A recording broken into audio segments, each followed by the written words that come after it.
On this episode of Peel Out Garage, it's time for day one mods on the Royal Enfield.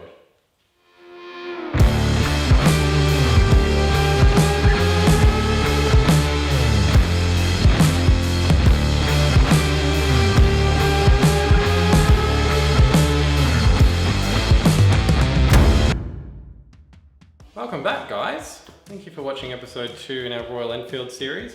Today we're going to be doing day one mods. What are day one mods, you're asking? Day one mods are all the stuff you should do to your bike the minute you get it home. Not the day after, not the second day, not the third, not the fourth, not the fifth, the first day. You roll your bike into your garage or out front of your house, wherever you work on it, do these straight away. A day one car back in the hot rod sort of time, 60s and 70s sort of thing, is you'd get your Camaro or whatever back home, you'd put a set of carbies on it, you'd flip the air cleaner upside down, put a set of extractors on it, cut the mufflers off it, all that sort of stuff. Essentially this is the same thing but a lot less cool. This is just taking off all of the crap that you have to have on there to be roadworthy and stuff, Australia. And I think these are pretty much the same everywhere in the world. I don't think these things are just on our bikes. But Royal Enfield knows that we're going to pull this off, so luckily they've made it pretty easy for us to do. So I'll take you through it. Firstly, we're going to start with these horrible mud guards that come on this thing. They do serve a purpose, and they do work pretty well. I've done 1200 Ks on this bike since last week when I bought it. I just did a big trip up through to the Grampians and Portland, down the coast near South Australia. So there'll be a series on that. I made a whole vlog on it. It'll be on our TikTok, our Instagram, and possibly our Facebook, so have a look on there. But they do serve a purpose. I took the bike off road actually while I was up there and it stopped it from getting overly dirty, but they just look crap. So we're going to take them off and it'll just get dirty. Here's what it is. So anyway, let's get started on it.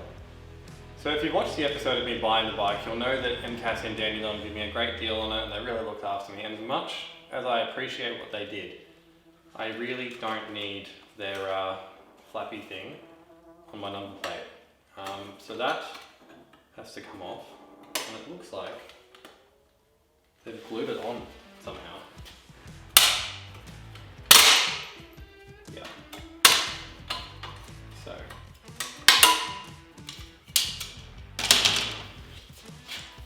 that's done with that problem. I think I will probably buy a black number plate for this eventually. But they're like $300 and you can spend $300 much better on a build than a black number plate. So this is going to be pretty easy to take off. It's a couple of bolts. I'll show you how to do it. There is a way you can take this off that involves taking the light off so that you don't have to cut it. I'm not going to do that because there's just no good reason to. I never plan on putting this on the bike again. The cut is pretty straightforward, but I will show you that. So removal of the rear guard is really straightforward. There is one nut and bolt here, there is 2 bolts back here, and then there's this cord that runs through it. Now this is the part you have to cut. You're going to have to cut straight through here with a set of side cutters or some garden shears or something along those lines, and then that will come out around the light. If you don't do that, you have to take the tail light off and unplug the light, and it's a whole bunch of work that no one needs to be doing. Cutting it's just so much more straightforward and easier. So to undo the rear guard, you will need a 10mm socket or spanner and a screwdriver, as well as an 8mm socket or spanner. So 10mm bolts are these ones here. So we're just going to hold that with our socket. Now you want to take these off straight away because the longer that these screws are on here and the longer they're vibrating for, the more likely they are to scratch your paint. I don't particularly want to put these back in, but I think it will look a bit silly having holes in the mud flap. So I'll see if I can find some nicer bolts or something that'll go in there, but for now we are going to be stuck with that. Then your 8mm is going to go up underneath the guard there. And this is going to drop down. And then this is the bit where we're going to have to cut this piece of plastic. So this is what you're going to be left with. So as you can see, you're going to need to cut through one of these sides or through the top. It's easier, and all it's going to do is allow that wire to come out, which does mean that if you need to put this off and on, it's going to be a lot easier in the future. So let's say that, I don't know, you're building a scrambler and you think you'll take it off road sometimes, but when you're in the street you don't want it. This has taken 30 seconds to take off. And once we cut that little bit out of the top for the wiring to go through, it's going to be something that you can put off and on forever. Obviously I'm not putting this back on, but it's nice to have that option if you want to. So, this is going to be a little bit difficult to do with the camera in my hand, but basically we just want to go straight through there, boom, and then that should come off, and that's it. There's your mudguard. And how much better does that look? Oh my lord. Alright, next on the list is going to be this front mudguard. Fucky. I actually don't mind the front mudguard because it blends in so well with the tyre that you really don't notice it. And it does do a really good job of my engine not getting covered in schmutz and rocks and I don't know, whatever else comes off your front tyre. But aesthetically it's annoying me. And so it's got to go in the bin. Not in the bin, but not on the bike. All of my Allen keys used to have the size written on them, but it's worn off, so I can't actually tell you how big or small this is supposed to be. I apologise. But what I can tell you is that there's like a little square lug on the back of these that you can hold with your fingers. And you can put this in here, turn it, and that's literally it. And then that's going to just push out. Little jubalabber. So that gets stuck into the guard. So you can just unscrew. It's so good. Royal Enfield are the best. I appreciate thoughtful engineering like that. Alright, front mudguard off and ready for the bin. Again, it just looks that much better already. Okay, so next on the chopping block is these reflectors on the front of the bike. Now don't get me wrong, they do serve a purpose. As you can see, it's quite dark in here and the reflectors do stand out a lot. But they're coming off. So this one is up to you whether you want to do this or not. It definitely does make the bike unroadworthy, in Australia at least. You have to have an indicator on the a reflector on the front of the bike, and you need to have a reflector on the back of the bike. We will have none, but I'm okay with that. So your call. If you would like to remove them though, this is how you do it. Okay, so for this one you're going to need a heat gun and a plastic trim tool. Ideally plastic or nylon, just because we are working with heat. Rubber ones and really soft plastic ones will get too flexible and they won't work. But what you want to do is go around this with the heat gun and you want to get it nice and hot. Be careful of the paint on this. These are powder coated, but it's, you sort of want to get it too hot. What I did with the other side is I ran it around the edge of this, which you'll see in a minute. I got this hot enough that the edge of the plastic started to bubble. Then I use my trim tool and I go under and I pry it off, and then we should be able to sort of keep working with it, applying heat, getting the heat away, applying heat, so on and so forth. Again, trying to keep it away from the paintwork as much as possible and just focus it on this. And then you'll see it come off, and then we just have to get the glue off from the leftover glue at least. And it's done basically, so I'll show you that.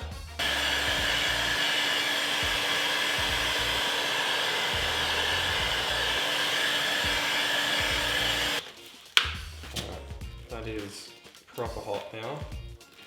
Probably a little bit hotter than we want it, but that's what we've got to work with. So you slide this down, which seems to be able to break the bond pretty well.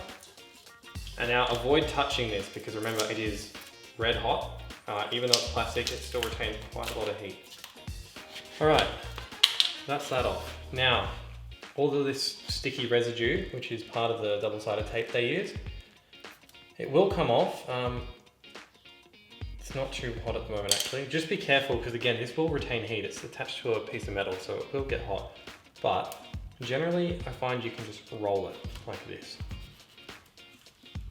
And for the most part, you'll get it off. And then we can just use some wax and grease remover or some glue removal stuff. And we'll get the rest off. A little bit of heat. Alright, so there's still a bit left behind, but what I will do is next time I wash the bike, I'll come through here with some wax and it's dirty at the moment, so I don't want to just get dust and scratch my bike. What I'll do though is next time I'm washing it, I'll go through that with a rag and I should be able to get the rest of that off. If the bike was clean though, at this point you would do that. You would get some wax and grease remover, rub it onto here, and that would get rid of that last little bit of sticky residue. Alright, now those of you with a keen eye will have noticed that these are not standard mufflers that come on this bike. It's the first time I've actually seen these mufflers on a Royal Enfield, which is the reason that I did it, is I don't like to be like everyone else, so I thought I would try something different. And I really like them. They sound absolutely phenomenal. In fact, I'll put a clip of me riding through Portland right here.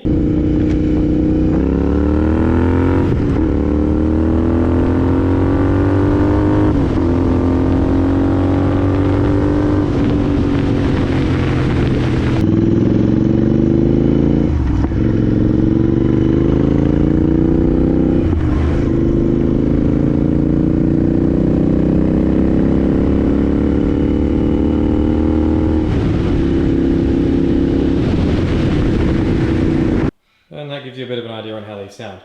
Now I want to do a full video on how to actually replace the exhaust. I've tried out a couple of different ones, which I'll show you now, but I will do a proper video on how I did all of this. But basically, as part of the day one mods, there are a few things that you can do. Now the first and most easy mod that you can do is remove the mufflers. It's as simple as that, you just take them off. There's one bolt that holds the heat shield on, and then there's one bolt that takes the clamp off. And there's one more that you have to undo that's actually attached to the bike, which is this one just here. That's all you have to do to take the mufflers off. And it sounds okay. Considering it's straight piped, other than the cats, it sounds okay. I have a video actually of me riding through a forest when it was straight piped. I'll put that here.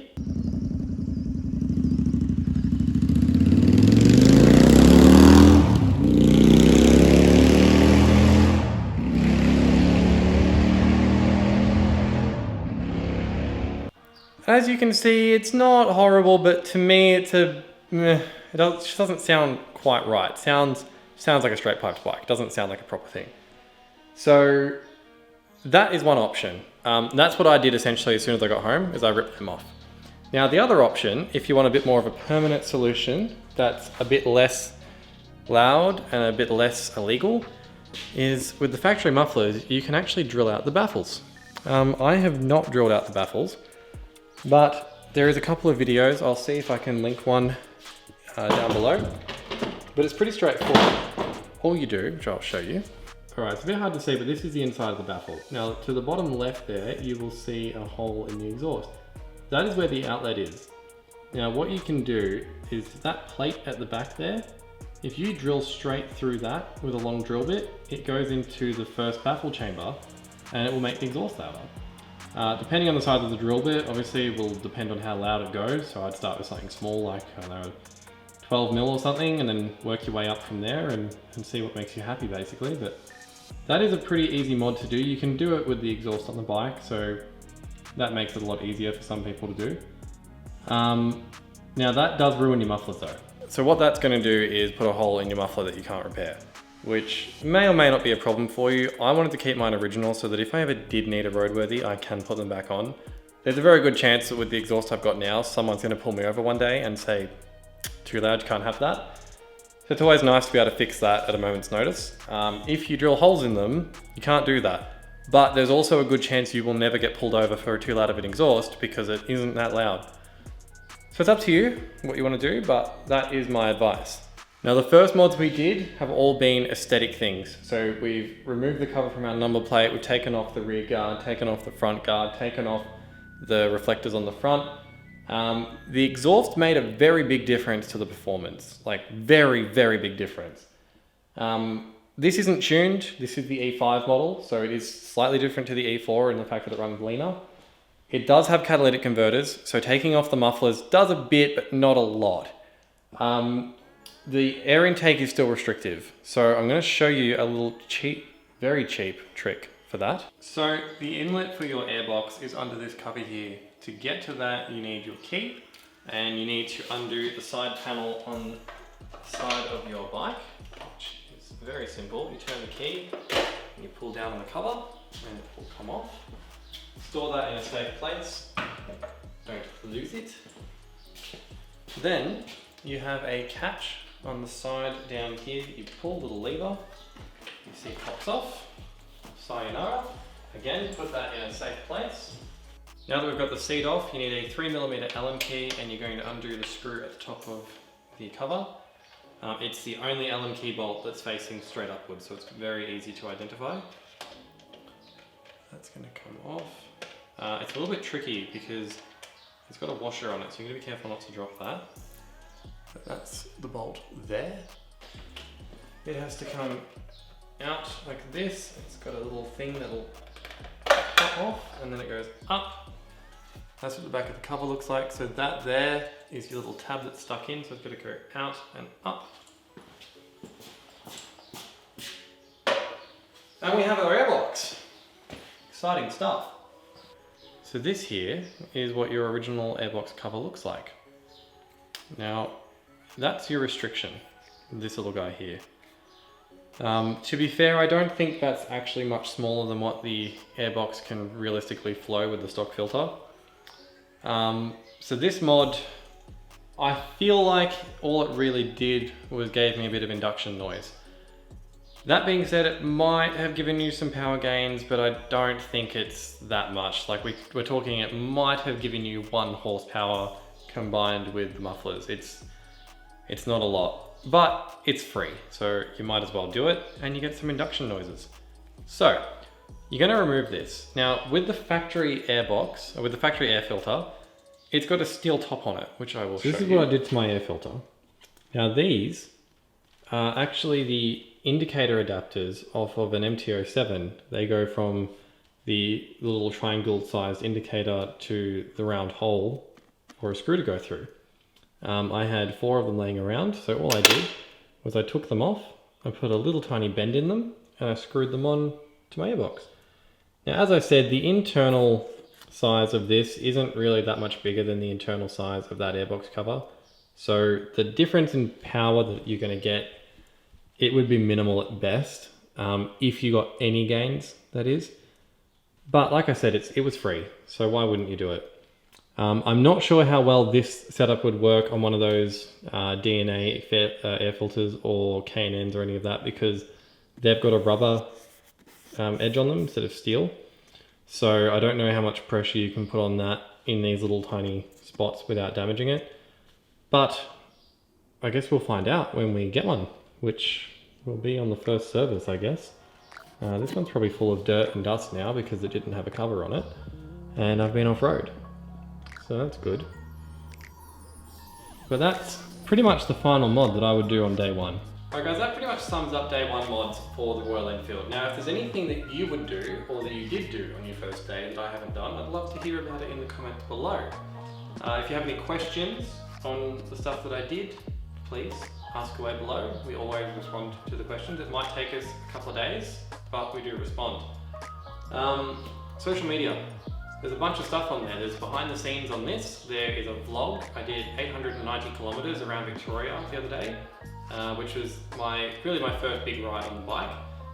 It's now got 1,000 Ks on it, so it's ready for its first service, which will be the next video we do on the channel. So stay tuned for that. And that's it, guys. Work on your bikes, take them for rides, have fun.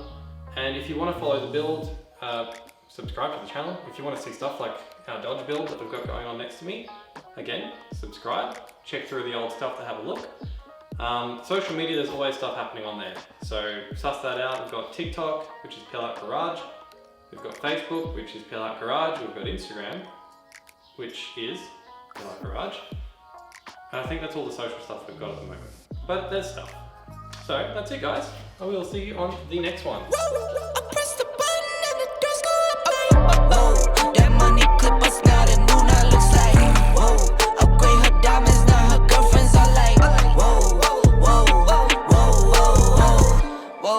I hit recorded drop, you can't ignore it. I'm transforming now these cars and planes, I'm always boarding. Just out touring down in Charlotte like I play for Hornets. When I'm performing, never boring, now you can't afford it. Champagne.